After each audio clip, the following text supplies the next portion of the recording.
This is Business Express on Smooth 98.1. It's Omas and Zibi. We have a guest joining us, but I'll let you know how you can be in touch and our conversation this morning. We're talking about CBN stopping outbound IMTO transactions. The WhatsApp number is 0809 444 981. You can also tweet at Smooth981, and we're streaming live on our YouTube channel as well. It's Smooth981. With that said, this morning, let's welcome our guest, Joshua Odebisi, Financial Institutions Credit Analyst, Rand Merchant Bank, Nigeria. Good morning to you, Joshua. Yeah, good morning. Thank you for having me. All right, Joshua, let's pick up this counter circulars flying everywhere that you have to dodge a duck as quickly as possible before it hits you. But let's speak on this one. Last week, we touched quite on a while on some of those ones where the commercial banks were directed on what to do. But this one, we've not talked about. The CBN stops outbound IMTO transactions. So many circulars from the CBN we covered, but can you explain how the CBN has stopped outbound international money transfer transactions? Okay, so first of all, the circular basically set out the, I call it capitalization rules for IMTOs. They basically said that they have to pay a fee. I think it's an annual fee, but they also have to have a certain amount in capital, which is, I think, $1 million, which is what it was set at. Now, obviously, in light of that, the IMTOs that did not meet those criteria would not then be able to operate. And so the way they effectively stop outbound transfers is just by putting up rules that will not allow IMTOs to operate. But now the thing is, we also have to consider the fact that the way, okay, if we compare this to when the previous CBN governor put out the ban on cryptocurrency, for example, all it did was it changed the mode of transaction, right? So yes, the IMTOs are not able to, on their own platform, say, collect Naira and transfer into dollar or pounds or whatever foreign currency, but then it just creates an avenue for more and more parallel transactions, which is how a lot of people have been operating anyway. So I think that, sure, it's just the CBN still fighting fires, which I had hoped that we had gotten away from, but that's still the reality, unfortunately. You mentioned the cap. Do you have an idea of how much the cap that the CBN has set for these IMTOs? It was set at $1 million each, I believe. So what's the logic behind this directive from the CBN? Well, they would say that, obviously the banks too are capitalized. It's just a way of protecting investors, customers from any, will I say, negative or adverse reaction or adverse market effect, so to speak. So it's just a way to bring the IMTOs to a certain financial standard and a certain financial capitalization that allows them to continue to operate regardless of economic or financial shocks, right? That's the whole idea behind capitalization, at least in theory. Now, in reality, we could argue about the merits of setting such a cap for businesses and startups that are not getting anywhere close to that. But again, that's a different topic. Then could you just sum this up for us? What do these let's get into a bit of what, for those who are just joining and they would like to know, what do IMTOs really do, and just get an idea of it briefly. So, okay, an IMTO is basically an international money transfer operator. So that means that they facilitate and enable people to transfer money cross-border, right? So it's just simple. If you have somebody in the UK who wants to transfer money to Nigeria, that allows them to do so, just gives you a platform for exchanging money, right? Now, obviously, that has become a very big or useful thing because of this current situation that we're in with regards to FX, and also a very big thing that the CBN would try their best to curb, obviously, because it would have a bit of an effect with people transferring dollars out and things like that. So it's just a facilitation service. All Get right, your so dollars or get your pounds out. That's all it. right, so quickly, let's get on to a particular release from your end that you released a note at Rand Merchant Bank Nigeria on the net open position circular from the CBN, which targeted banks and had a deadline of February the 1st. What was the essence of that circular? Okay, so that circular was basically released telling the banks that okay, so it was released saying that banks must have a net open position long of zero, which means that the total assets and total liabilities must match up. That's total FX assets and FX liabilities must basically be one to one. The banks before that had been running long position. Now, a long position is when you have more FX related assets than FX liabilities. That means that if essentially, if you think about it in theory, your FX liabilities are your domiciliary deposits, any euro bonds, any kind of debt that the bank has raised in dollars, and then your assets are things like foreign currency loans, euro bonds, and other investments that the banks make in dollars. So if you have more assets than liabilities, it probably means that you have spent some of your naira to buy those extra assets in dollars or foreign currency. And so the central bank is basically saying all that money you spent, you have to convert it back to naira or basically get rid of the excess assets and get down to zero. But you're allowed to have a short position, which is when your liabilities are more than your assets, up to 20%. So basically, the CBN wants banks backing the naira and not backing the dollar. We're speaking with Joshua Odebisi, Financial Institutions Credit Analyst. Let us know your thoughts. 0809 444 981. Joshua, so any idea how much dollars flowed into the market from the NOP directive from the CBN? All right. So no, I don't have a specific figure. The market sort of reacted the way it did, but what I will tell you is that although you can see the rationale from the CBN, unfortunately, the reality is a lot more different, simply due to the fact that the banks that were running long positions had a lot of means to basically circumvent those new regulations. For example, let's take any bank with international subsidiaries. So, for example, Access Bank. They have a lot of foreign currency assets, but they also have a lot of foreign subsidiaries and a holding company. Now, the truth is, the bank, yes, was in a long position.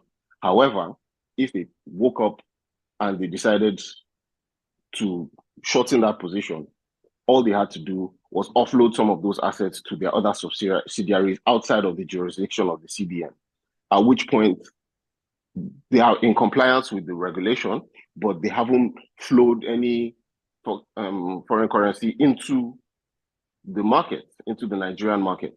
And I think that is probably exactly what happened for a lot of these bigger banks.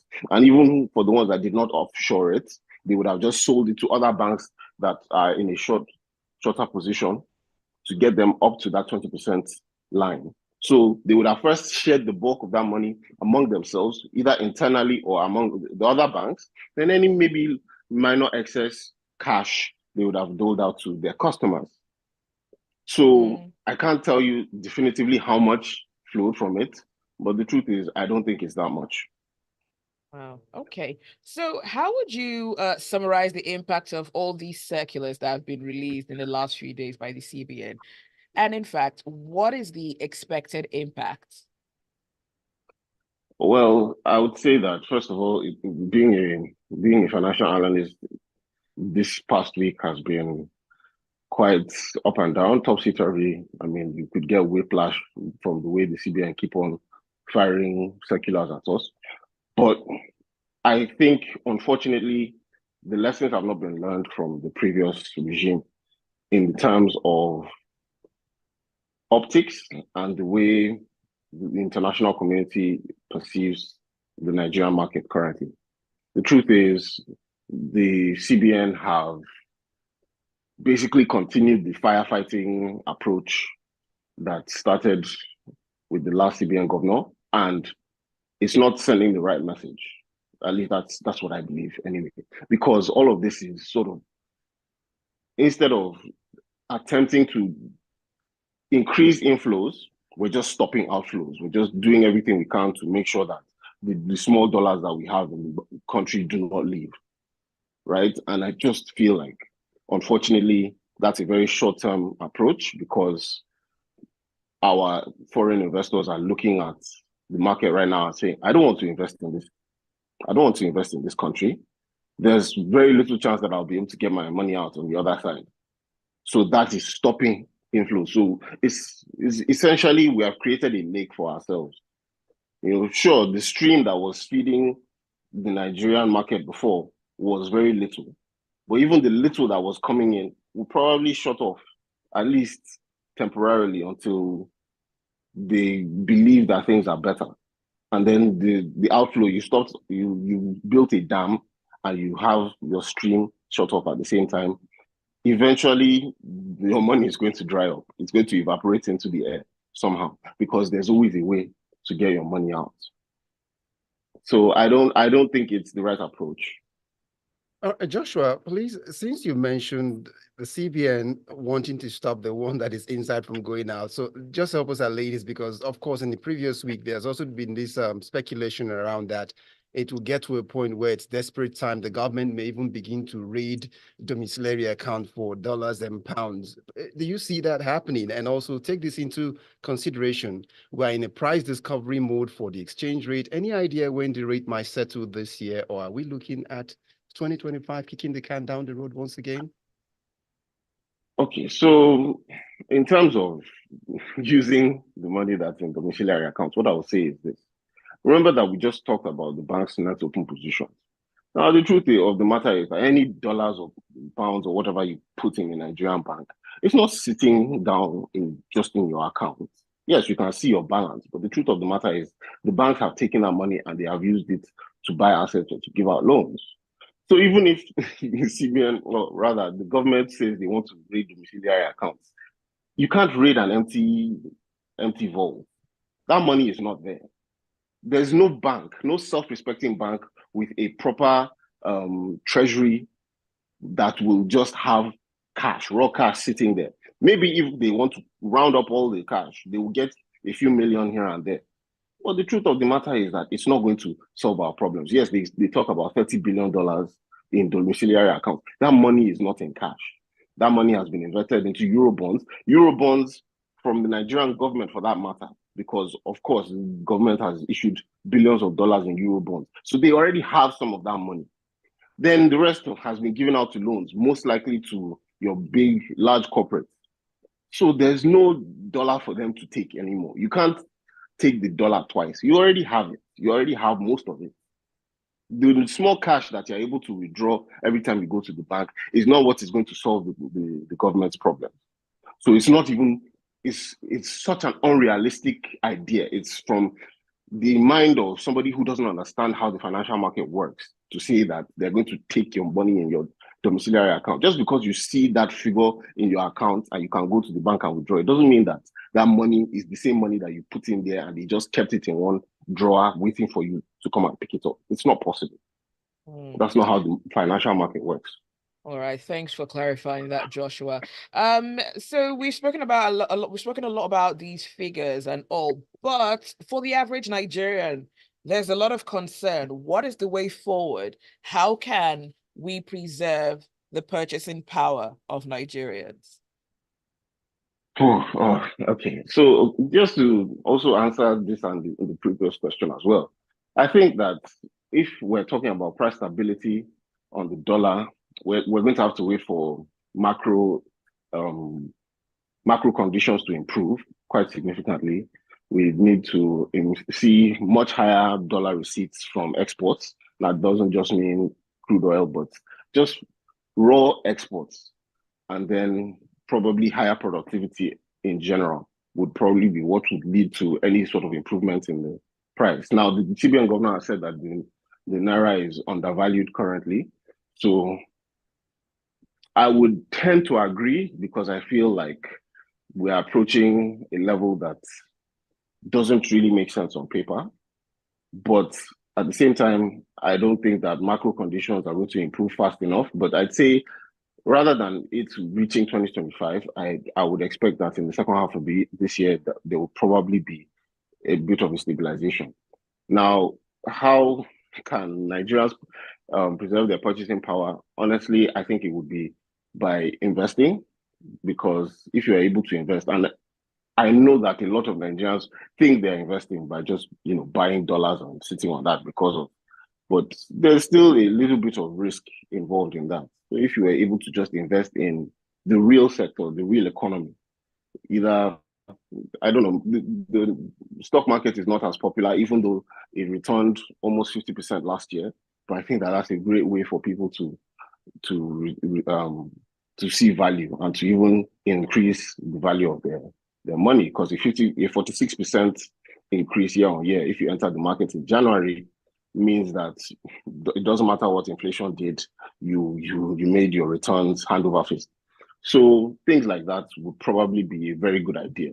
So make good investments, and also just continue to be optimistic, I think. All right. Well, thank you so much for that, Joshua. Our special guest this morning, Joshua Debisi from Rand Merchant Bank, Financial Institutions Credit Analyst. Thank you, Joshua, for being on with us this morning. All right. Thank you for having me.